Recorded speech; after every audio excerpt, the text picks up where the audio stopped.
Crystal Rogers. On July 5, 2015, a 2007 Chevy Impala was found abandoned along the Bluegrass Parkway near mile marker 14 in Nelson County, Kentucky. The rear tire was flat, but the car still ran. Her purse was on the seat. Her keys were inside. Her phone was still there. Everything about that car suggested Crystal Rogers had stepped away for a moment and was coming right back. So why, 10 years later, has no one ever found her?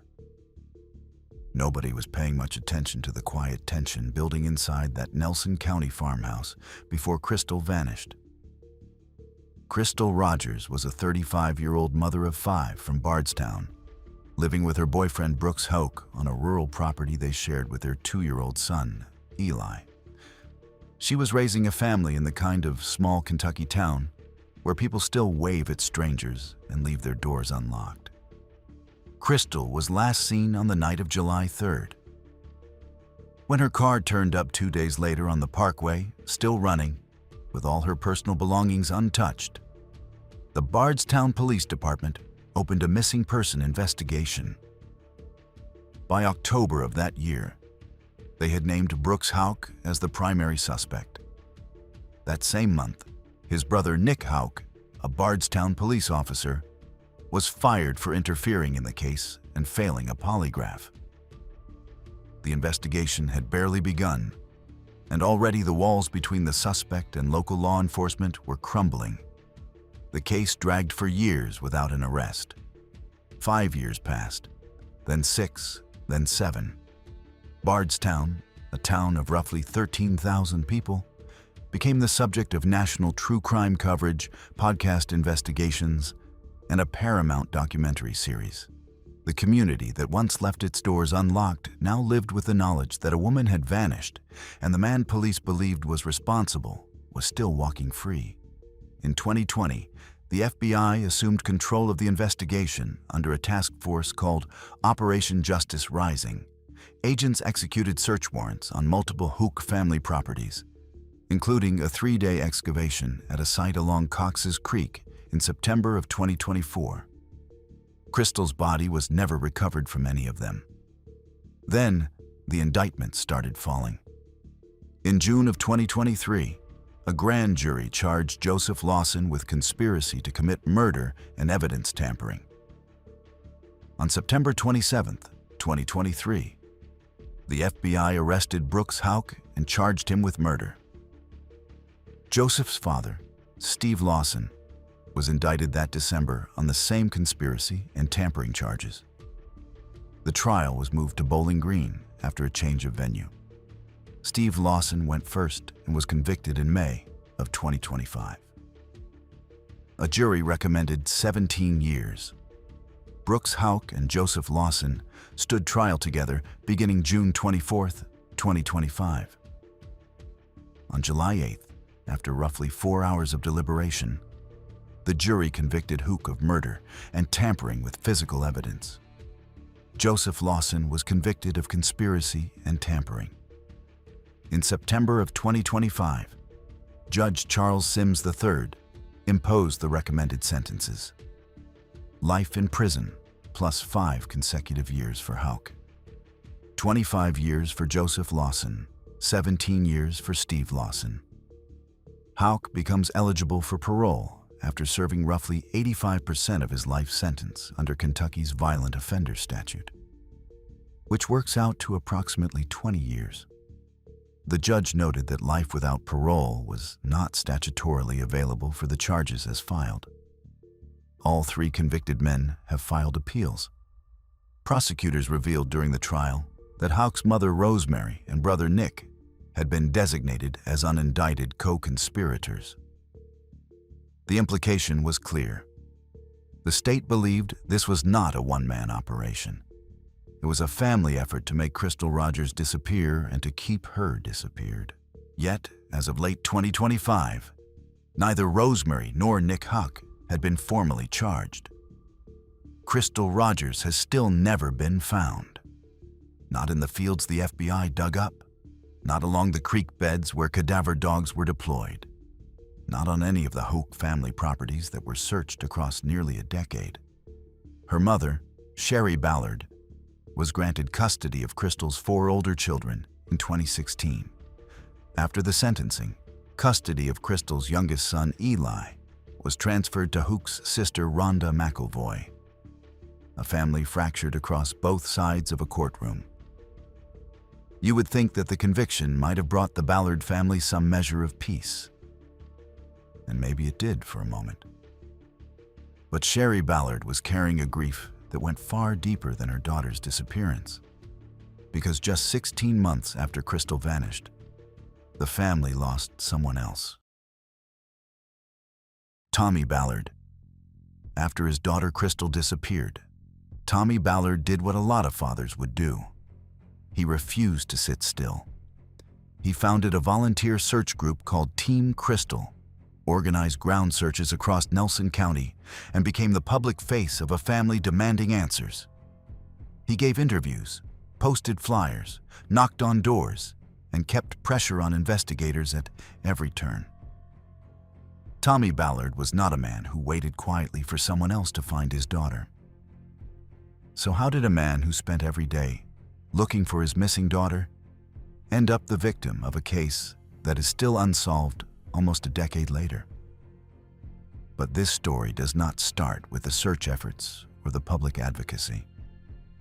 It starts with a quiet morning in the woods. On November 19, 2016, Tommy Ballard, 54 years old, arrived at a family property near the Bluegrass Parkway to go deer hunting with his 12-year-old grandson. It was a routine trip.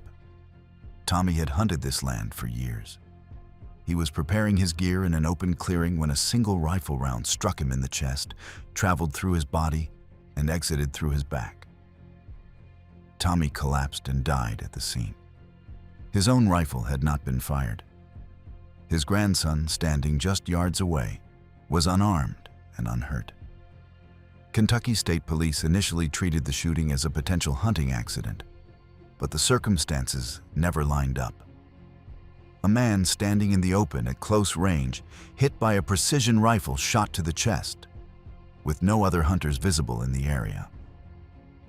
The FBI eventually took over and treated it as a homicide.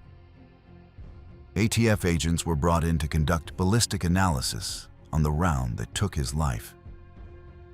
For 7 years, there was silence. No suspects named, no arrests made, no official public statement about who investigators believed was responsible. The Ballard family held vigils, repeated their theory to every camera that would listen, and waited for a system that seemed to have forgotten about them. That changed in October of 2023, during Brooks Houck's arraignment in the Crystal Rogers case. Special Prosecutor Shane Young stood up in open court and announced that investigators were testing a firearm believed to be the weapon used to take Tommy Ballard's life. That firearm, Young said, had been purchased from Nick Houck, Brooks's brother and a former Bardstown police officer, under what prosecutors described as a fake name.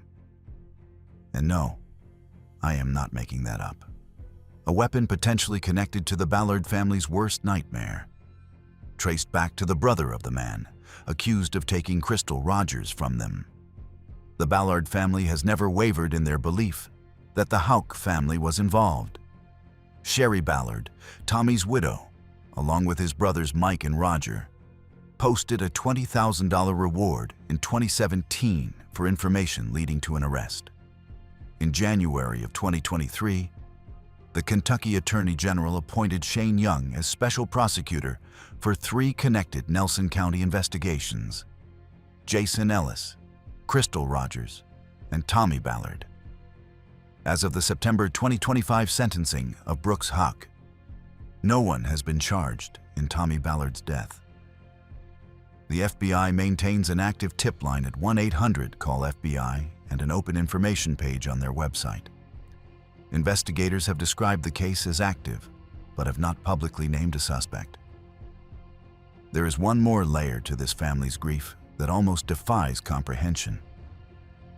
Tommy Ballard's sister, Frida Shireen Ballard, was taken in 1979 when she was 19 and pregnant. Her remains were not found until 1983.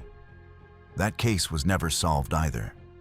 This is a family that has lost 3 of its members to violence across 2 generations, and only one of those cases has ever resulted in a conviction. The specific detail that haunts Tommy's case is almost too precise to bear. A man who spent every waking hour searching for his missing daughter was taken from his family on a patch of land not far from where that search began. And the weapon may have come from the same family he spent years accusing. Nelson County kept producing tragedy, though.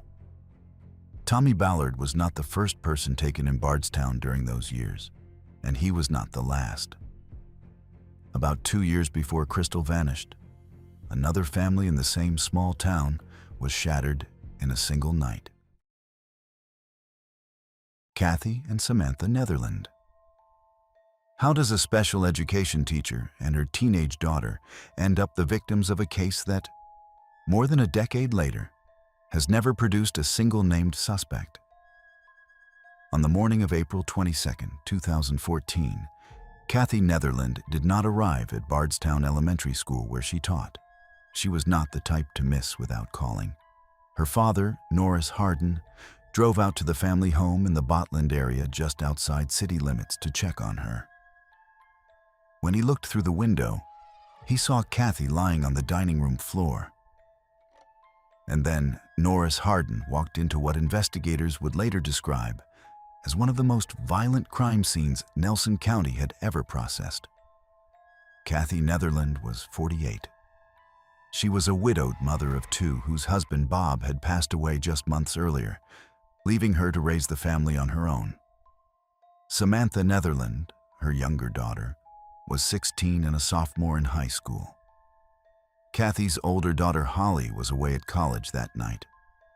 By all accounts, Kathy was the kind of teacher who stayed after hours and knew every student by name. Investigators determined that Kathy died of multiple gunshot wounds. Samantha was bludgeoned and stabbed, with deep wounds to the throat.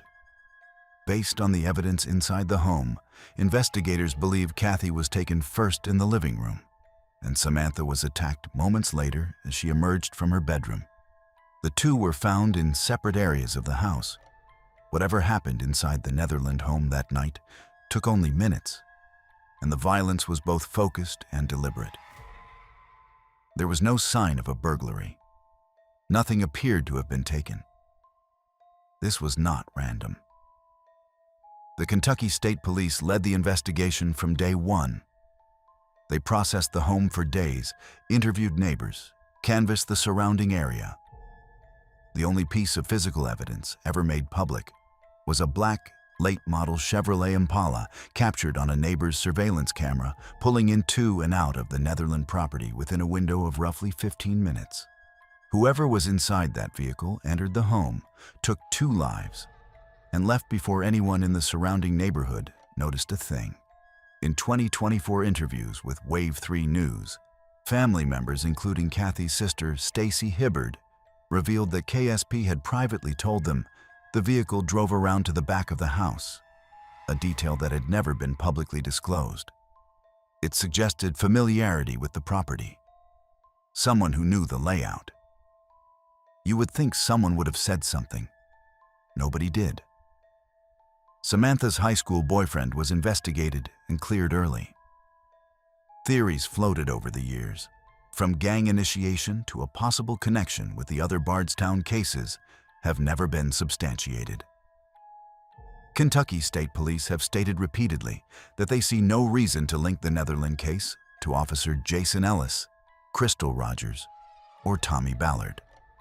When the Attorney General appointed Special Prosecutor Shane Young in January of 2023 to handle the Ellis, Rogers, and Ballard investigations, the Netherland case was pointedly not included. The AG's office said they had simply never been asked to intervene. Whether that was an oversight or a deliberate jurisdictional choice, the family has never received an answer. As of the 10-year anniversary in April of 2024 and through 2025, the case remains unsolved. No suspect has ever been publicly identified. No arrest has ever been made. Holly Netherland, who lost her mother, her father, and her sister within the span of a few months, has continued to advocate publicly for answers. A mother and daughter were taken inside their own home in a town of fewer than 14,000 people. And the only clue that ever reached the public was 15 minutes of surveillance footage showing a dark car that has never been identified. Bardstown, Kentucky, population 13,000, produced 4 high-profile cases in the span of roughly 2 years. But Kentucky's most disturbing cases were not confined to Nelson County.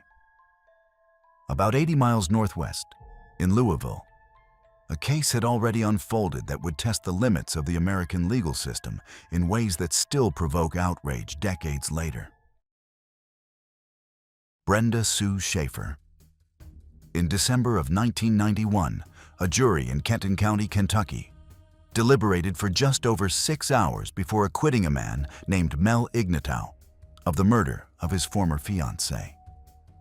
The prosecution had no physical evidence tying him to her death. The jury said as much. Ignatow walked out of that courtroom a free man. That should have been the end of it. At least, that is what everyone thought. Brenda Sue Schaefer's connection to Ignatow would later become the exact thing that made this case one of the most infamous examples of double jeopardy in American legal history. But in 1986, it was just a blind date. Brenda was a 36-year-old X-ray technician working for a Louisville physician. She met Ignatow through a mutual acquaintance, and they became engaged by February of 1987.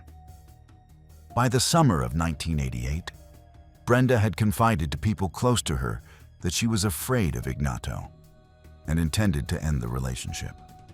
On the night of September 24th, 1988, Ignatow and his former girlfriend, Mary Ann Shore, lured Brenda to Shore's home. Over the course of several hours, Ignatow restrained Brenda, assaulted her, and ultimately took her life by suffocation. Shore assisted throughout and photographed the assault. Afterward, they buried Brenda in a hole behind Shore's property that Ignatow had dug weeks in advance. He then drove Brenda's car onto Interstate 64, punctured a tire, and left it with the rear window broken to stage an abduction scene. St. Matthews police found the abandoned vehicle the following morning. Brenda was reported missing on September 25th. The investigation moved slowly for more than a year. Then, Mary Ann Shore broke under sustained FBI pressure and, in January of 1990, led investigators to Brenda's burial site behind her own home. Shore agreed to testify at trial. She described in detail what had been done to Brenda that night, from the restraints to the assault to the suffocation. The prosecution's case rested almost entirely on her account. Defense attorneys attacked Shore's credibility, pointing to her direct involvement in the crime and her cooperation deal with prosecutors. After a change of venue to Kenton County, the jury deliberated for roughly 6 hours and 15 minutes. On December 22, 1991, they acquitted Mel Ignatow. Jurors later told reporters the state simply had not produced physical evidence linking Ignatow to the crime scene. Roughly 10 months later, in October of 1992, contractors installing carpet at Ignatow's former Louisville home found a plastic bag concealed in the residence. Inside were pieces of Brenda's jewelry and rolls of undeveloped film. When the film was processed, it yielded approximately 100 photographs that documented in explicit, undeniable detail exactly what Ignatow and Shore had done to Brenda that night. The photographs proved everything the prosecution had alleged at trial. Every detail Shore had described on the witness stand was captured on film. The problem was that Ignatow had already been acquitted, and the Fifth Amendment's double jeopardy clause meant he could never be tried again for Brenda's death, regardless of what evidence emerged.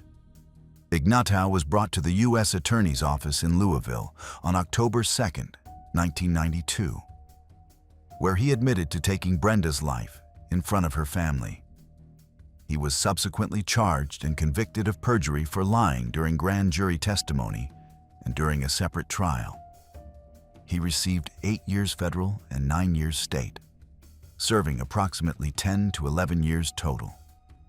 He was released in December of 2006. On September 1st, 2008, Ignatow, then 70 years old, fell in his Louisville apartment and struck a glass coffee table. He bled to death and was found the following day. Brenda Sue Schaefer is buried at Cave Hill Cemetery in Louisville. Everything about this case worked against the people who lost Brenda. The jury could not convict without evidence. The evidence surfaced after the acquittal. The Constitution protected the man who took her life. And in the end, a glass coffee table did what the justice system could not. This next case shares one thing with the Schaefer case. The justice system had an answer, and then it took that answer away. Trent DeJuro. If you had asked anyone on the University of Kentucky campus about Trent DeJuro in the summer of 1994, they would have told you he was one of the hardest working players on the football team. A walk-on offensive lineman from Oldham County who had earned a scholarship through sheer effort, an honor student heading into his senior year. They had no idea that a single bullet was about to end all of it. Then, just after midnight on July 17th, 1994, the early hours after his 21st birthday party, DeJuro was sitting on the front porch of the off-campus house he shared with teammates near the UK campus. A single .243 caliber rifle round struck him in the head. He died instantly. The nature of the shot, fired from a distance with a scoped rifle, immediately suggested a targeted, sniper-style attack. The investigation stalled almost from the beginning. Lexington police had no witnesses who could identify a shooter, no obvious motive for a targeted attack on a college football player, and no suspect. The case sat untouched for years while the DeJuro family waited for a phone call that never came. Nearly 6 years passed without a single public development. In June of 1999, a Lexington television station aired a piece that re-examined the case and generated fresh interest. One tip, relayed through local attorney Tom Bullock, eventually pointed investigators toward Shane Ragland, a former UK student. Ragland's ex-girlfriend, Amy Lloyd, told detectives that Ragland had confessed to her in 1995, claiming DeJuro had blackballed him from a fraternity. The alleged motive was that petty: a fraternity rejection. In June of 2000, Lloyd agreed to wear a wire. She met Ragland at an airport and recorded a conversation in which he made statements prosecutors would later describe as the single most important piece of evidence in the case. Ragland was arrested on July 14th, 2000, 6 years after the shooting. In March of 2002, a Fayette County jury convicted him of intentional murder. He was sentenced on April 30th to 30 years in prison. A separate civil lawsuit brought by DeJuro's father resulted in a wrongful death judgment of more than $63 million. In 1995, Ragland confessed the act to his girlfriend. In 2002, a jury put him away for 30 years. For the DeJuro family, it was not closure, but it was at least an answer. That should have been the end of it. In November of 2004, the Kentucky Supreme Court voted 4-3 to overturn the conviction. The majority ruled that prosecutor Mike Malone had improperly commented on Ragland's silence during the trial, violating his Fifth Amendment protections. The decision came down to a single vote. Ragland was granted a new trial. Rather than go back to court with a severely weakened case because Amy Lloyd had entered witness protection and was no longer available to testify, and because the FBI ballistic lead analysis used at the original trial had been discredited nationally, prosecutors offered a plea deal. In 2007, Ragland pleaded guilty to second-degree manslaughter and was sentenced to 8 years, reduced to time served plus 14 months of home incarceration. He walked free, a 30-year sentence for intentional murder overturned by a single Supreme Court vote, replaced by a manslaughter plea. The distance between those two outcomes is staggering. In 2012, Ragland was severely injured in a Louisville SUV crash that left him dependent on a motorized wheelchair. In June of 2024, he was arrested in Frankfurt and charged with 4th-degree assault and 3rd-degree terroristic threatening after allegedly running over his mother and her friend with that wheelchair. Those charges remained pending as of 2025. Trent DeJuro was 21 years old for a matter of hours before his life was taken on his own front porch. He never played his senior season. He never finished his degree. The man who confessed to doing it was convicted, freed on a legal technicality decided by a single vote, pleaded down to manslaughter, and never served the original sentence. As of 2025, Ragland is awaiting trial on unrelated charges in Franklin County. The DeJuro family's $63 million civil judgment remains largely uncollected. If you like this video and haven't subscribed yet, now's a great time to join. We post a new case every day, so hit subscribe and don't miss what's coming next. Ann Gottlieb.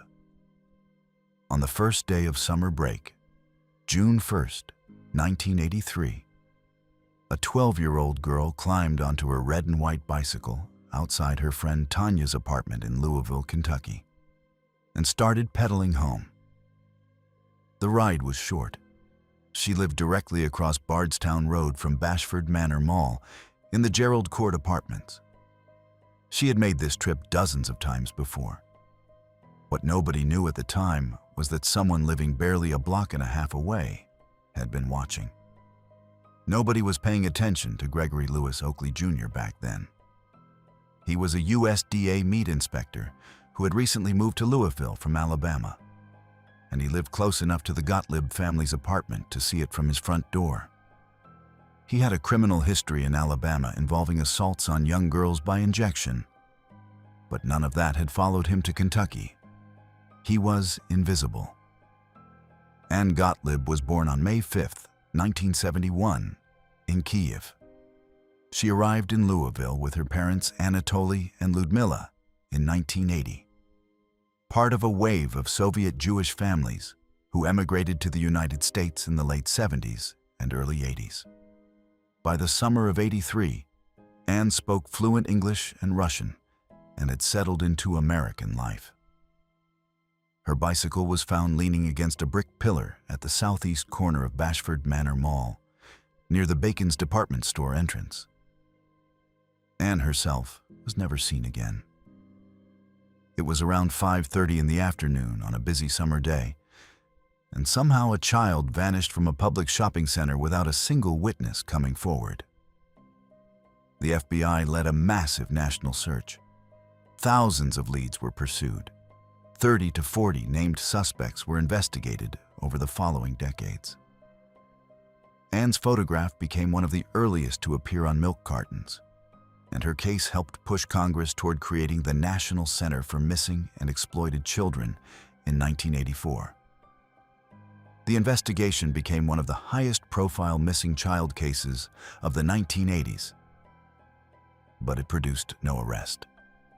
In 1990, a Texas death row inmate named Michael Lee Lockhart falsely confessed and provided a fabricated burial map pointing to Fort Knox. Investigators dug and found nothing. It was a dead end manufactured by a man looking for attention. Federal records show that Oakley had been an active suspect since January of 1984. He had made an ATM transaction at Bashford Manor Mall roughly 100 minutes before Ann disappeared that afternoon. He failed a polygraph. His then-girlfriend provided an alibi, and the case could not be advanced. In June of 1984, Oakley was convicted of separate burglary and attempted assault charges in Louisville and sentenced to 30 years. He was medically paroled in June of 2002 due to advanced lung cancer and returned to Alabama, where he passed away in October of that year. The breakthrough came 6 years after Oakley's death. In September of 2008, a former cellmate who had passed a polygraph examination told investigators that Oakley had confessed to abducting Ann and taking her life using an injection of the painkiller Talwin. Oakley had been trained as a veterinarian before entering government work and had access to controlled substances. His ex-girlfriend also came forward after years of silence and recanted her original alibi, telling investigators that Oakley had not been with her that evening as she had claimed. Instead, she said, he had arrived at her home around 11 at night on the evening Ann disappeared, visibly agitated and asking her to wash his clothes immediately. On December 4th, 2008, Louisville Metro Police Major Barry Wilkerson publicly identified Oakley as the man responsible for Ann Gottlieb's disappearance and death. Because Oakley had already passed, no charges could be filed. Ann's body has never been found. The case remains officially classified as a missing person investigation on LMPD's books. Anatoly Gottlieb, Ann's father, passed away on July the 22nd, 2023, at the age of 84. He never learned where his daughter was buried. Ludmilla Gottlieb continues to seek answers. The same quality that drew Ann's family to Louisville, the promise of a safe, ordinary American life, was the very thing that made them vulnerable. They trusted a neighborhood that harbored a predator no one was watching. And less than 2 years after Ann vanished from a mall parking lot, that same city would produce another case built on the same lethal ingredient: a stranger offering help. Scott Nelson and Richard Stevenson. On the evening of September 29, 1984, 2 Trinity High School students in Louisville set out to do something completely routine. They were driving to a football game at DuPont Manual High School Stadium on East Burnett Avenue. They took a wrong turn and got lost. Then, at a Moby Dick restaurant at Logan and Oak Streets in the Schnitzelburg neighborhood, they stopped and asked for directions. The simple act of stopping to ask strangers for help would later become the exact detail that defined this case in the public memory. But that evening, it was just 2 teenagers who could not find the stadium. Scott Christopher Nelson and Richard David Stevenson were both 17 and students at Trinity High School, one of the most well-known all-boys Catholic schools in Louisville. They were friends heading to a game on a Friday night, the kind of outing that happens 1,000 times across any American city on any autumn weekend. They had no reason to suspect that the 2 men who offered to ride along and show them the way had any intention other than helping. Victor Dwayne Taylor and his cousin George Ellis Wade climbed into the car. Once inside, Taylor produced a pistol and forced Nelson, who was driving, to an alley off the 900 block of South Clay Street. What followed was a robbery that escalated into something far worse. The 2 students were taken to a vacant lot at 318 Ardella Court, where they were robbed, restrained, subjected to a series of violent acts, and ultimately lost their lives. Both were found the following morning, September 30th. The crime sent shockwaves through Louisville's Catholic school community and the city at large. 2 teenagers had left for a Friday night football game and never came home. The investigation moved quickly once witnesses came forward. People from the Moby Dick restaurant recognized the men who had approached Nelson and Stevenson. When Wade was arrested on October 3rd on an unrelated burglary charge, he failed a polygraph, was identified in a lineup by multiple witnesses, and confessed in full. He named Taylor as his accomplice. Taylor was arrested October 4th. A search of his mother's home turned up belongings taken from the victims, including Nelson's pants, both pairs of shoes, and a Trinity High School jacket that a relative had been given and subsequently reported to police. The physical evidence was overwhelming. After a change of venue to Fayette County, the trials were severed and held separately. George Wade was tried first in January of 1986. The jury deliberated for 22 hours, an unusually long period that suggested genuine disagreement in the room, before convicting him of 2 counts of murder, kidnapping, and first-degree robbery. He was sentenced to life in prison. Victor Taylor was tried next and convicted on May 23, 1986, of kidnapping, robbery, and 2 counts of murder. The jury sentenced him to death. Taylor showed no visible reaction when the sentence was read. Taylor's appeals have stretched across nearly 4 decades. The Kentucky Supreme Court upheld his conviction multiple times, including in 2005 after Wade attempted to recant his original statement implicating Taylor. The Sixth Circuit Court of Appeals denied Taylor's federal habeas petition in 2021. Every court that has reviewed the case has reached the same conclusion. As of late 2025, Taylor remains on death row at the Kentucky State Penitentiary in Eddyville. Wade is serving life at the Kentucky State Reformatory in LaGrange. Kentucky has not carried out an execution since 2008, when Marco Allen Chapman was put to death. A Franklin County injunction has effectively suspended all executions in the state since 2010. In October of 2024, the Kentucky Supreme Court denied the Attorney General's request to dissolve that injunction. There are currently 25 inmates on Kentucky's death row, and Victor Taylor is one of them.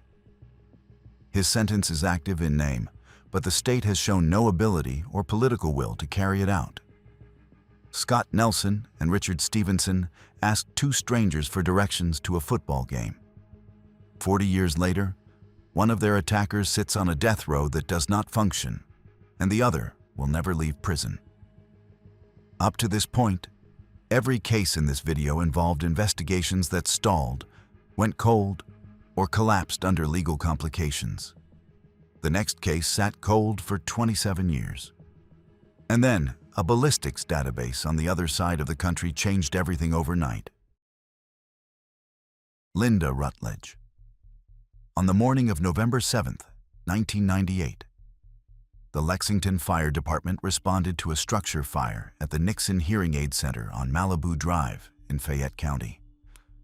After putting out the flames, firefighters found a woman's body in a rear hallway. The fire had not taken her life. She had been shot multiple times in the head, and the blaze had been set afterward to destroy the scene. The case appeared destined for a resolution. At least, that is what everyone thought. Lexington, 1998. Linda Marie Rutledge was 43 years old and an employee at the Hearing Aid Center. The Fayette County coroner confirmed she had died from multiple gunshot wounds, injuries entirely unrelated to the fire. A sexual assault kit was collected. A spent .380 caliber shell casing was recovered from the scene. And then, for 27 years, nothing happened. The case was reviewed periodically by Lexington Police Department's personal crimes detectives. New detectives rotated in, inherited the file, studied the evidence, and reached the same dead end as their predecessors. Every review produced the same result: no suspect, no match, and no forward movement. The shell casing sat in an evidence locker. The sexual assault kit sat in a lab freezer. Linda Rutledge's name sat on a list of unsolved homicides that grew longer every year. The break came from a city 900 miles away. In July of 2025, the Austin Police Department contacted Lexington investigators after a hit in the National Integrated Ballistic Information Network, known as NIBIN, matched the .380 shell casing from Linda Rutledge's case to a casing recovered in December of 1991 from one of the most infamous unsolved cases in Texas history: the yogurt shop murders. In that case, 4 teenage girls were taken inside an Austin frozen yogurt shop, and the building was set on fire afterward. The same weapon, the same signature of arson used to destroy the scene.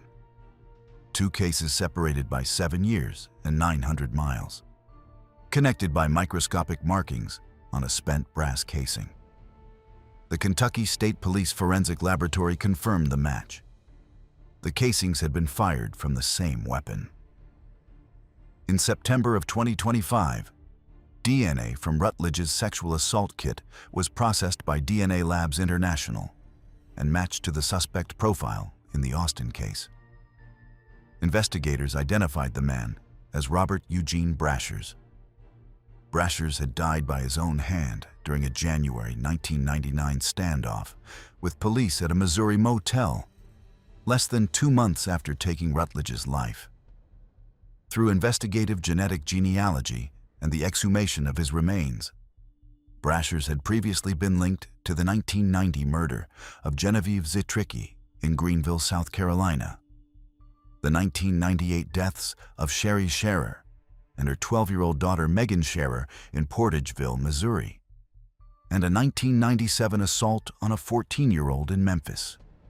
He had been moving across the country for nearly a decade, taking lives and setting fires, and nobody had connected the pattern until forensic technology caught up with him decades after his death. Lexington police announced the case as solved in early January of 2026. If Robert Brashers were alive, he would be charged with Linda Rutledge's murder. He is not alive. But the identification gave Linda's family something they had waited nearly 3 decades for: a name and an explanation. She was not the victim of someone she knew, or a robbery gone wrong, or a random act of local violence. She was targeted by a serial predator who crossed state lines the way other people cross streets. Law enforcement agencies across the country have been urged to review unsolved cases from the mid-90s for possible Brashers connections. Investigators have described him as a serial offender linked to at least 8 victims nationally. Linda Rutledge was one of them. For 27 years, she was a cold case, a name on a whiteboard that nobody could solve. A ballistics database and a DNA match turned her into a solved one. The Rutledge case was cracked by forensic technology that did not exist when the crime occurred. But decades earlier in Louisville, another serial predator was stopped not by a database or a lab, but by a teenager with a pocket knife. Beoria Simmons. Between 1981 and 1983, 3 women in Jefferson County, Kentucky, lost their lives at the hands of the same man, and a 4th barely survived. The cases were scattered across Louisville's southern neighborhoods and parklands, and for 2 years, nobody connected them. But a pattern was there for anyone paying attention. The victims were women found alone. The locations were isolated stretches near Iroquois Park and the marshlands of southern Jefferson County, and the method was consistent. How does a man operate in a major American city for 2 years, taking lives in the same geographic corridor without a single arrest? Robin Barnes was 15 years old when her life was taken on May 18, 1981. Her body was found in marshy terrain in southern Jefferson County. Shannon House was 29 when she was found near Iroquois Park on March 25, 1982. She had been shot. Nancy Bettman, 39, lost her life by the same method on March 11, 1983, nearly 2 full years after the first case. The investigations were handled separately. Different detectives, different case files, different precincts. There was no public announcement of a serial pattern, no composite sketch distributed to officers in the Iroquois Park area, no warning issued to women who walked those trails alone. For all the public knew, these were 3 unrelated incidents. Louisville did not know it had a predator working the same patch of the city across 3 consecutive years. That changed on June 11, 1983, just 3 months after Bettman's death. Simmons approached a 16-year-old girl in Iroquois Park, the same hunting ground he had used before. She fought back. She pulled a pocket knife and stabbed him, inflicting enough damage to create distance. And then she ran and alerted authorities. Her actions gave investigators what 2 years of separate casework had not produced: a living witness who could identify her attacker by sight. Simmons was identified from her description, and ballistics testing tied his pistol to the rounds recovered from all 3 prior cases. The same gun, the same man. 3 separate investigations collapsed into one. And no, I am not making that up. The man who had operated undetected for 2 years across the southern half of a major American city was stopped because his intended 4th victim was carrying a pocket knife and had the courage to use it. Beoria Abraham Simmons III was arrested and confessed on tape to all 3 prior cases. He was convicted in 1985 and sentenced to death. His case wound through the appeals system for the next 25 years, generating multiple rounds of state and federal review. In 2010, Simmons accepted a plea agreement that required him to drop all remaining appeals in exchange for having his death sentence converted to 6 consecutive life terms without the possibility of parole. It was a strategic calculation by prosecutors who faced the reality that Kentucky's death penalty had been effectively frozen by a statewide injunction since 2010. He remains incarcerated at the Kentucky State Penitentiary as of 2025. He will never be released. A note on the historical record. The label sometimes attached to a Louisville serial predator from this era is not precisely documented in official sources.